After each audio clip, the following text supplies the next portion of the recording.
If what I am about to tell you is true, almost everything we most treasure, freedom, beauty, reason, the family, economic well-being, and even goodness, is in jeopardy.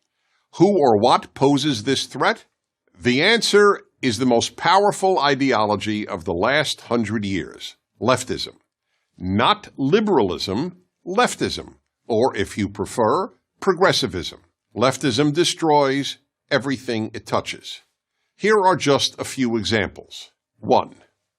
The universities. Perhaps the most obvious example, one that many liberals acknowledge, is the left's near destruction of most universities as places of learning.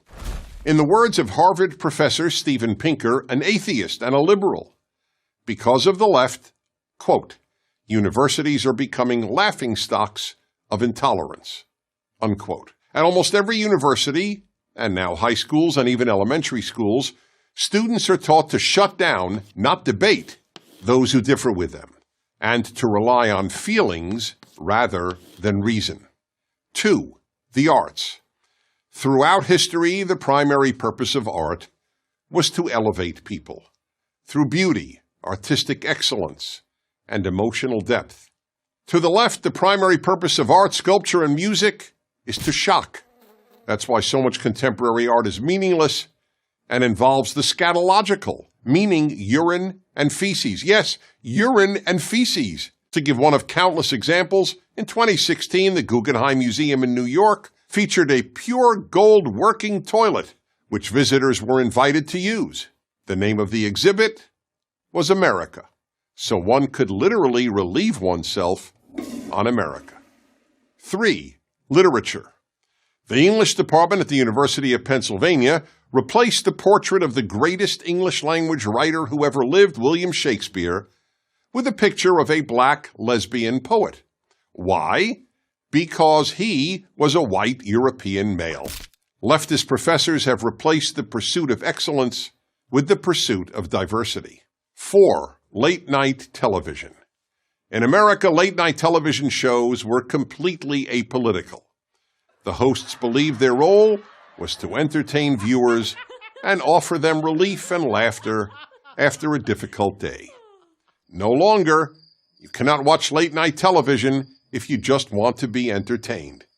Late-night TV is now left-night TV.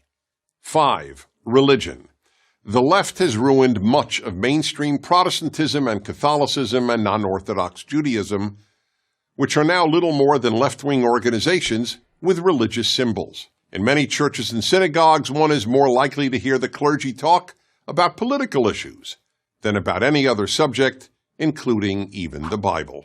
6. Free speech.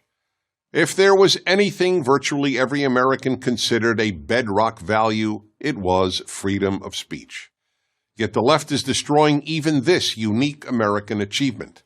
Almost half of America's young people say they believe in free speech, but not for hate speech.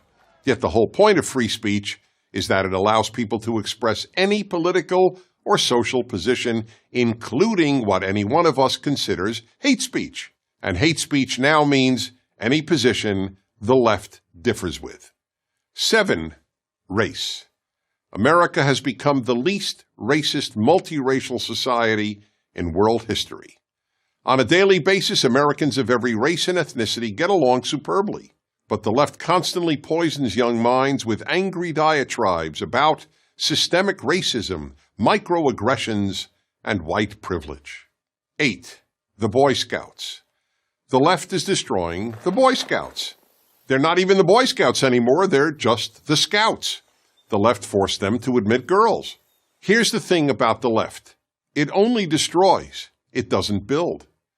The Boy Scouts have helped shape tens of millions of boys into independent, strong, good men. So where's the left-wing version of the Boy Scouts? It doesn't exist. There is none. 9. Male-female. In some ways, scariest of all, the left is committed to ending male and female as distinct categories. Children are increasingly raised not to think of themselves as a boy or a girl. Teachers are told not to refer to their students as boys or girls, just students. In New York City, Parents do not have to check off male or female on their newborn's birth certificate. They can check off X. All this imposed gender confusion can only end up producing confused people and a confused society. So why does the left engage in so much destruction? Because it thinks America is essentially a bad country. But America is only bad compared to utopia. And the left is utopian. I'm Dennis Prager. Thank you for watching this video. To help keep PragerU videos free, please consider making a tax-deductible donation.